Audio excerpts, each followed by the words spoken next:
And so, here we are in the final chapter. You've made it through the class, and I thank you for your dedication.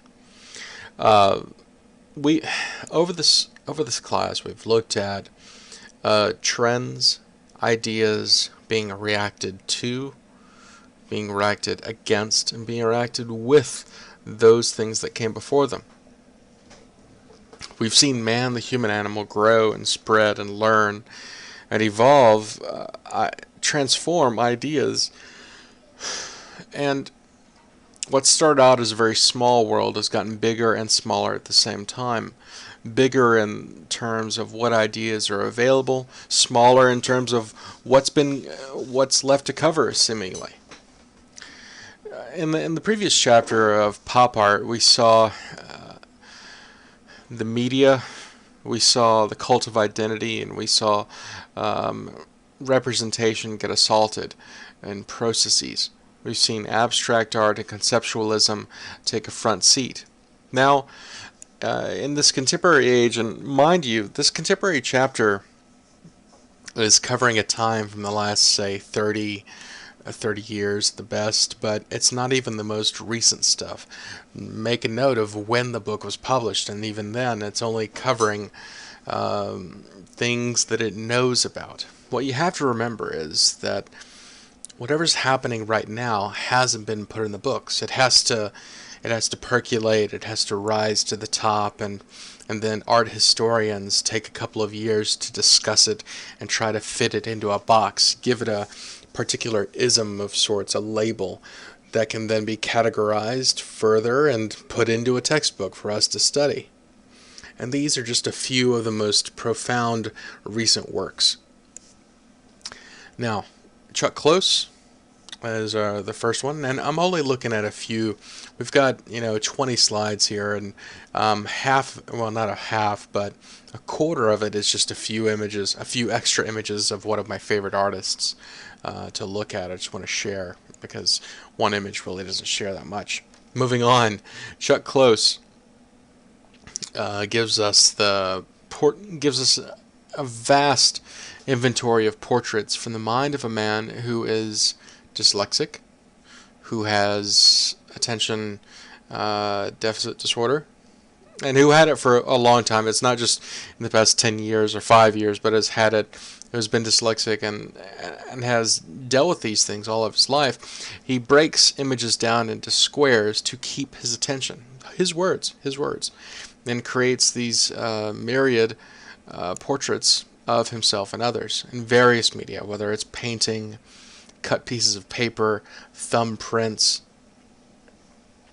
He's but one of the artists we're looking at here who's challenging representation in photography. And realism is becoming more popular. Or in this chapter, we'll see realism and photorealism becoming more popular. A return to realism, so to speak. And this hyperrealism, photorealism, is the sculpture this man, or is the sculpture, is the art the clothes, the man, or is it a combination of the two? So obviously, if you were to play on stereotypes or accept stereotypes, you would say that this person looks out of their environment. This person looks like they need to be at a rodeo or at a farm or at a ranch of some kind, not in the middle of a posh gallery or museum of sorts. So he has juxtaposed these ideas and given extra subtext or extra meaning by the pose itself, the body language. What does that pose say about him? Is he thinking? Is he concentrating? Is he frustrated? Or is he simply relaxing? And what is he thinking about? Simply called the cowboy, it leaves you to think about, what's on his mind, but on the surface, most people will simply look at the sculpture and go, wow, it's so realistic. And some people say, yeah, it's kind of creepy. And some people say, well, I think it's kind of cool. The discussion on the surface mainly stays there.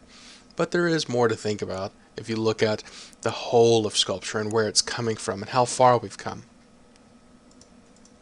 Moving back a couple of decades before that, we have something called performance art. And this is kind of an extension of what's happening from the conceptualism taking the idea of the sculpture, taking the nature of the object, and creating something. Performance art really blurs the line between art and theater, because obviously it is a performance, but it adds something more to the lines of the happening, the site-specific work of art which is in motion, which happens and then is gone. In performance art, though, it can be reproduced, it can be seen again and again and again, whereas in the happening, it can happen once and that's it. Gilbert and George would be the artists that helped to pioneer the performance. They were always the artists, and the subject matter was always revolving around them. Here, they lip sync to a song, looking more like those animatronic robots you'd see at Disney World or something. I never saw them, but I'm told that's what it reminds people of. Meanwhile, in architecture, you see many. Think about, by this point, we have over 1,000 years. We have amassed 1,000 years worth of architecture, styles, tastes, methods, and techniques of construction. Technology has improved a great deal, and some artists want a global style, a global thing that can work across cultures. Buckminster Fuller goes to math, creating or discovering or what have you the geodesic dome. The geodesic dome is a universal design that can work across cultures. It's easily broken down, it's modular, and it helps us, in this case of the American Pavilion, helps us become more aware of the space around us. It helps us become more aware of the space within as well as outside. And just an aside, you're not going to be tested on it. It's just this is one of my favorite sayings, one of my favorite quotes. You never change things by fighting the existing reality. You have to make the thing that came before it obsolete.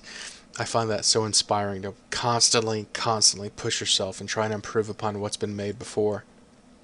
Now, math, global styles, and geometric design is one thing, but something else that's happening, or something else that we can see happen in the 80s and forward, is something called postmodern architecture, a kind of combining of different styles.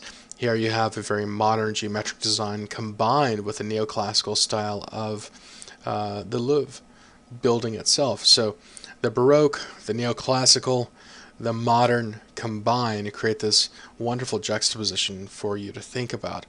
Now, geometric, yes, but most people think of it as a pyramid. They think of the colossal nature of the pyramid. Some people simply see a geometric pyramid. Some people think of the pyramids of Egypt, those lasting monuments.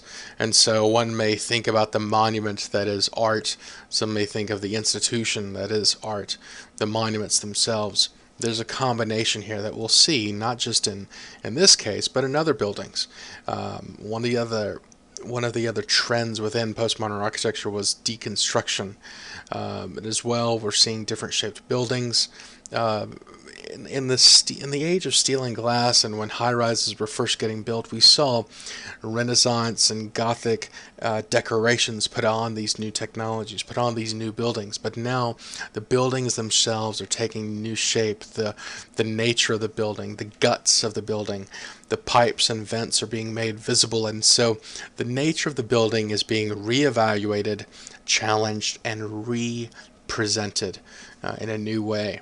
Another great example of this is the Fred and Ginger building. Let me see if I can find an example of it. Here it is, located in Prague. It has this wonderful framework of steel and glass around the outside, sheer glass surrounding the body itself, mimicking the nature of some of the dresses that Ginger Rogers was famous for wearing. And so here you have Fred Astaire kind of upright and Ginger dancing around her. Buildings like this, products of this era. buildings as objects treated more like sculptures, functional spaces, rather than just a pedestal for decoration, a pedestal for power. If you look at the history of the building, think about how far we've come from post and lintel to load bearing to truss to steel to now. The building itself and what it was used for. The building as well. Look at the buildings and think about their uses and think about the space, because you might have heard me say before that architecture is psychological warfare. What is it trying to make the person feel when you enter the space, when you see the space? Earlier on, you hear me talk about how the church was meant to intimidate and make you feel penitent before the almighty power of God. How kings were trying to intimidate visitors. How the White House, how the Oval Office is meant to intimidate heads of state that visit. Here, architects are changing the nature of the building, creating flowing lines and spaces that can transform the experience of the building itself. Okay, so that's enough rambling about architecture. We'll move on to sculpture. And looking at what sculpture has been for so long, sculptures are permanent. Sculptures are these things you put on a pedestal and admire. Now we have this new trend, this idea that sculpture can be impermanent. Sculpture is impermanent, and it's not just the traditional materials of marble, steel, glass, bronze, but the earth itself. Taking a bulldozer and pushing enough earth to make a sculpture, that sculpture changes over time. The spiral jetty, which is still available, so you can still see it in Utah, though now more submerged with anything, it changes over time. And this is a profound thing, because we're kind of returning back to some roots here, using natural materials, thinking about the time, think about the transient nature of art itself. Other artists would take bulldozers, would take explosives and carve giant lines into pieces of ridges and make us aware of the landscape. Environmental art sometimes is meant simply to use nature itself to make the art, whereas other environmental artists are trying to raise awareness of the earth itself. On the third hand, if we have a third hand, there are artists that simply try to use natural materials to make us aware of the beauty of the moment. Which leads me to one of my favorite artists, Andy Goldsworthy, whose media is simply what he finds around him. In one interview, he was known to simply have conversations with the environment, have conversations with the land around him, and then record that with a photograph. So, thinking about this sculpture, he simply made a spiral around a tree out of icicles. Now, if you walked through the forest and you saw that, you would be going, oh my gosh, that's so cool. How did that happen? But the question is it art? Is the sculpture art, even though it's not there anymore? Is the photograph the art that captures the beautiful moment, or is the photograph simply the document for that moment? Now, Goldsworthy is by no means the only artist worth noting here. I just wanted to give you, I'm going to show you a couple more pictures of his work to give you a greater idea of just what's happening here. Obviously, great artists like Christo is worth looking into. Christo's work, you can see in the very back of the book, he wrapped the Reichstag in fabric. He built gates through Central Park and made a gigantic curtain going over the the Arkansas River in Colorado. Known for wrapping things mainly, but his projects are varied and numerous. Probably the most impressive thing about them is that they are all independent, done solely by him. He raised the money by selling drawings and plans. The reason I talk about money as well is because of this this one little heading here. I put it in the wrong place, so I'll bring it up now. One of the other things that would come up in the 80s is the idea of censorship, because of governments like the United States that have national endowments for the arts. They help to sponsor the arts in many different ways, by this time with so many things available, with so many voices and so many interests, obviously not everyone is going to enjoy the same type of art. Think about what was going on. Think about what was going on 1,000 years ago, 2,000 years ago. Were there many different cultures? Were there numerous cultures making different types of art, or was there only one culture making one type of art? Well, the answer is simple. We live in a day and age with many voices, many cultures, many opinions. And so, of course, when you have a group of people of different notions, different opinions, paying for their art to be made, they're not going to like some of it. And so in the 80s, definitely in the 90s, government censorship, government funding, and conversations about what was controversial and what was good was very strong. Now, with that said, I'll go on and show you a couple of quick pictures of works by Andy Goldsworthy. They're not going to be tested on. I just want to open your mind up to something you might not have seen before. There is no paint there. It's simply a hole, a black hole, a dark hole. You can actually, if you look closely, you can see part of the bark. He simply put all that together with his hands. Some of his sculptures are still there. Some of them, obviously, have been blown away, rained away, or just simply degraded. You can actually see a film about him making his artwork called Rivers and Tides. And there's no paint involved here. He just spent a day walking through the forest, collecting leaves, and putting it together, making this beautiful image, shooting it with a camera, and then leaving. So, is it art, or is it just a guy playing around like so many children do when they go to the lake? They play, they collect rocks, they scratch on it, they build sand castles and so forth. That's really the test of time, whether people are still talking about it 1,000 years from now or 100 years from now. That'll be the true determination of what is good art, or what is lasting, profound art. And the same will be said for all of these. Some of these were only made 40 years ago. Will we still be talking about them 200 years from now? Only time will tell. So the environment of Earth, the environment of land, sea, and air is not the only environment we need to consider, but the urban environment. And artists like Jean-Michel Basquiat and André Serrano bring our attention to that.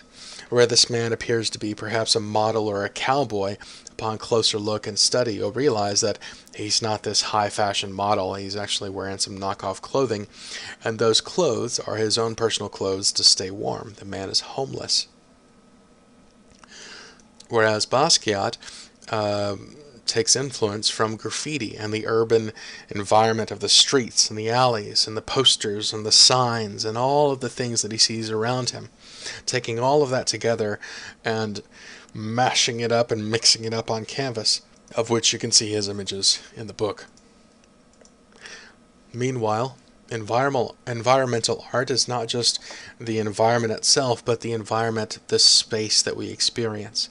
Thinking about what I said about architecture and experiencing a space, artists can transform a space. Maybe for a month, maybe for a day. They create an experience. We walk in, we see this thing, and we have our experience. Because again, what is art? Is art the object, or is it the experience that we have when we see it?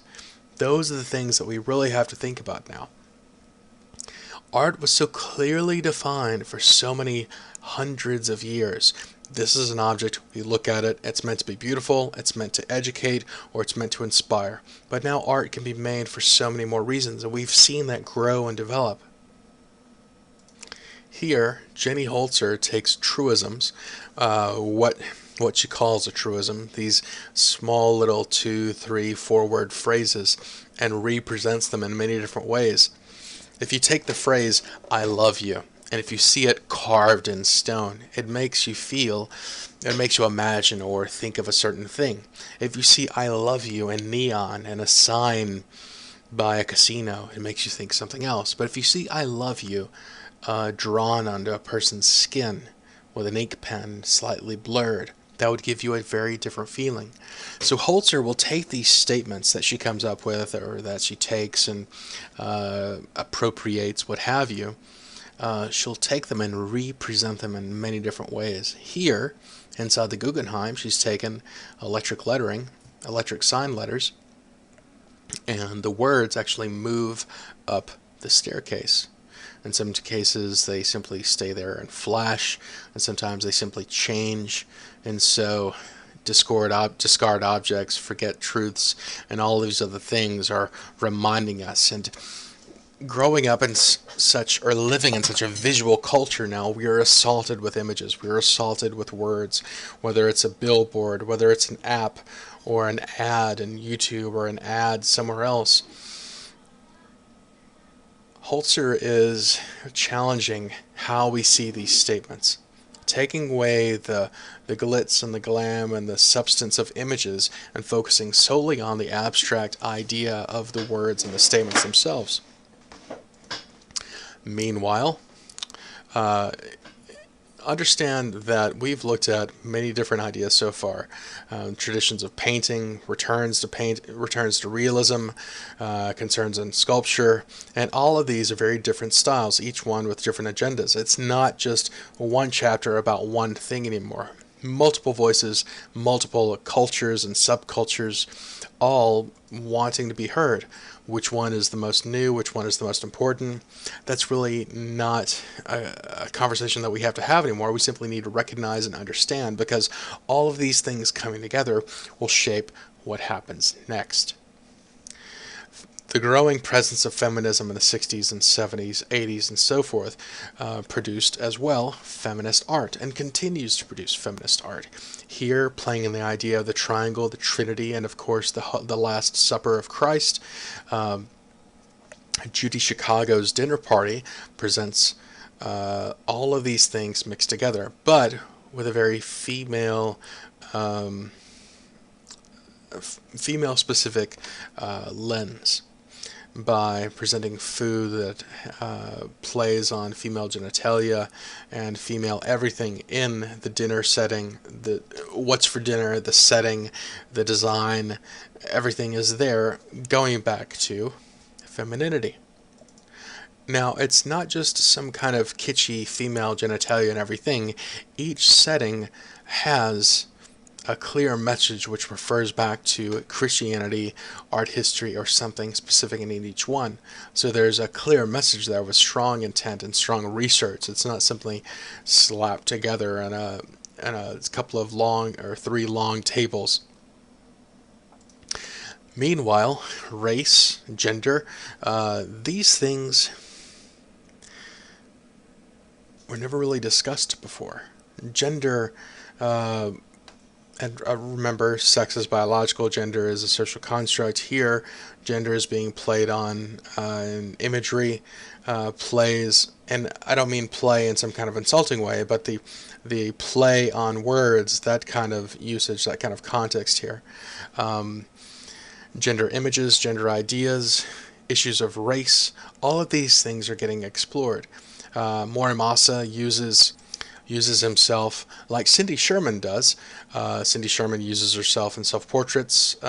Sorry, I was getting ahead of myself. Cindy Sherman, who uses herself in all of her work as the subject, Morimasa does something very similar, challenging European traditions and representing himself in his work. Ramar Bearden, who gives us this beautiful look into black culture at the time with his collages full of color, and really has influenced a good number of artists and a full generation of artists. These are subjects that were never really broached before. These people never really had those voices because it was one style, one subject. It was either pop, it was either abstract expressionism, or it was impressionism or post-impressionism. The contemporary chapter is really a snapshot of everything that's happening all at once. There's no one particular style, so understanding the depth of it would be like, well, grasping for straws in a windstorm or something, in a thunderstorm. Now, this saying that the more things change, the more they stay the same, that's really applicable. Um, because all of the same concerns are still there. The concerns for life, the concerns for death, the concerns to be new, the concerns to be original and innovative. It is in the 80s that, along with those postmodern ideas, the notion that everything has already been done has been done and nothing is original. And this very dark or dim view of the world is that there's nothing left to make because it's already been done. Well, that's, as the dude would say, that's just your opinion. But really, there are so many more things, and it's the things available is constantly growing.